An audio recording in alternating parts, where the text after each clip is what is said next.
दिनै बर' हारिनि थाखाय जारिमिनारि गोसोखांथाव सान बे साना 1942 मायथाइनि 1 नभेम्बर दिनैनि बे सानावनो मुगानि आगदारि बानेश्वर बसुमतारी बिथाङा जोनोम मोनदोंमोन आरो बिथांनि जिउ जारिमिनखौ जुदि जों नायोब्ला जोनोमनि उननिफ्रायनो बिथाङा जोबोद खस्थ'नि गेजेरजों स्ट्रागल खालामनानै गावखौ सासे राफोद आरो गोरों व्यक्ति हिसाबै बिथाङा गायसननो हादोंमोन आरो जायनि थाखाय बै समनि बर' हारिनि जि मोनसे अलखदनि सम बा लिडारशिप होनाय आरो माहारिखौ दैदेननाय बेबायदि सुबुंनि बै समाव आंखाल जादोंमोन आरो 1967 मायथाइनि 15 फेब्रुवारियाव जि समाव दुलाराय बर' फरायसा आफादखौ क'क्राझारनि ट्राइबेल रेस्ट हाउसआव दाजेननाय जादोंमोन।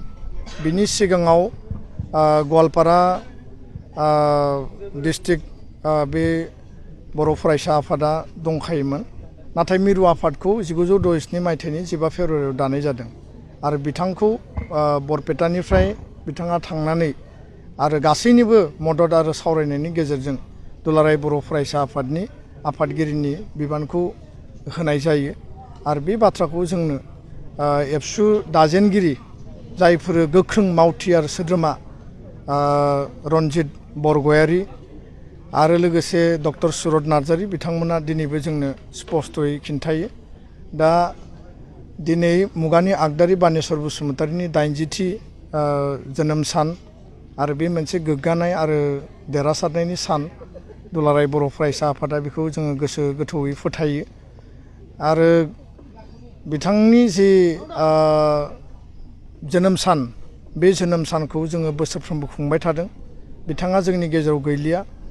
बिथाङा 2017 मायथाइनि 8 डिसेम्बराव सोरगोआरि जाबाय आरो दिनै बिथांनि जि जोंनि गेजेरनिफ्राय बिथाङा जि बिदाय लानाय बे प्राय 5 बोसोर जानोसै।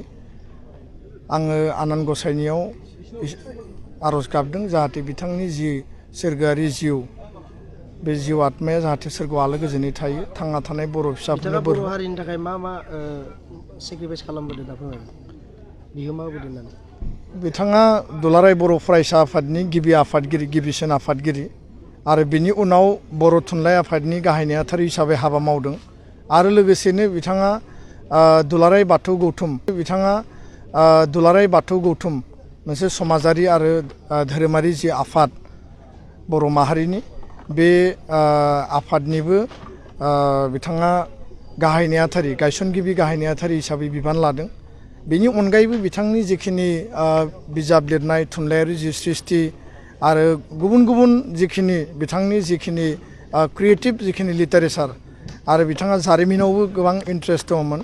बे गासैबो बिथिंखौ नायोब्ला बै समाव जे समाव जोंनि थुनलाइ राव थुनलाइनि बिथिङाव जे मोनसे जुजिनायनि बा मोनसे सोमावसारनायनि सममोन आरो गासैबो बिथिंजों मोनसे आंखालनि सममोन। बिथाङा समाज आरो आफादावबो माहारियारि आफादाव बिथाङा लिडारशिप होदों आरो थुनलाइ सोरजिनायावबो बिथाङा बाहागो लादों। समाजनि मोनफ्रोमबो जिखिनि बिथिं गोग्लैसोनाय समाजखौ जौगाखांहोनायाव बिथाङा रल लादोंमोन आरो बेखायनो जों दुलाराय बर' फरायसा आफादा बिथांखौ पायनियार जि रल लानाय गार्जेनशिपनि जि रल लानाय लिडारशिपनि जि रल बेखायनो जों मुगानि आगदारि बिमुं बिथांखौ होदों आरो बिथांनि जि जोनोम सान बेखौ दुलाराय बर' फरायसा आफादा अरायबो जों खुंलांबाय थागोन। बिथांनि गोसोखांथियाव बिथांनि मावलांनाय बिथांनि कन्ट्रिबिउसन आरो बिथाङा हारिनो होलांनाय जिखिनि गेदेरथार जि बिहोमा बे जाहाथे जुगामि जानानै थायो। इयुन जोलैया जाहाथे बिथांखौ मिथियो बिथांनि जिउ जारिमिनखौ जाहाथे फरायो। महात्मा गान्धीखौ जों जेरैबायदि मिथियो बड'फा उपेन्द्रनाथ ब्रह्मखौ जों जेरैबायदि मिथियो बानेश्वर बसुमतारीनि गासैबो सोरजिनाय आरो मावलांनाया अराय जुगामि जानानै थानांगोन। होमब्लासो बर' माहारिनि इयुन जोलैया मिथिगोन जे जोंनि माहारिनि सार्थ'आव जातिनि थाखाय आरो माहारि गोग्लैसोनाय बे थासारिखौ बोखांनो थाखाय बिथाङा मा हाबा मावदोंमोन आरो दुलाराय बर' फरायसा आफादनि बैसोआ दिनै 55 बोसोर आरो बे 55 बोसोर जानाय एबसु बायदि आफादनि गिबिसिन आफादगिरिनि बिबानखौ लानानै बिथाङा साहस आरो दैदेननायनि खामानिखौ मावदोंमोन होननानै आङो गोसो गोरबोजों फोथायो। गोजोन्थों।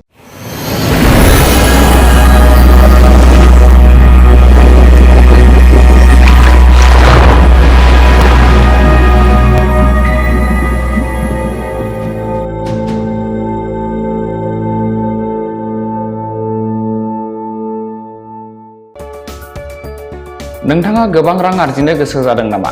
जुदि गोसो जादों अब्ला नोंथांनि थाखाय मोजां खौरां। New India technologies master franchise all Assam ATM service Hitachi ATM and Tata Indicash ATM फसंनानै नोंथाङाबो गोबां रां बुथुमनो हागोन। लाइमोनफोरनिफ्राय जागायनानै बैसो जानाय गासिबो बैसोनि सुबुंफोरानो बे फालांगिजों गोरलैयैनो रां आरजिनो हागोन। नोंथांनि गामियावबो बे एटिएम मेसिनखौ फसंनानै नोंथाङाबो मुलाम्फा मोननो हागोन। बांसिनै मिन्थिनो थाखाय 7002005072 एबा 9401230135 जानबुं अनजिमायाव दिनैनो सुलाद ला।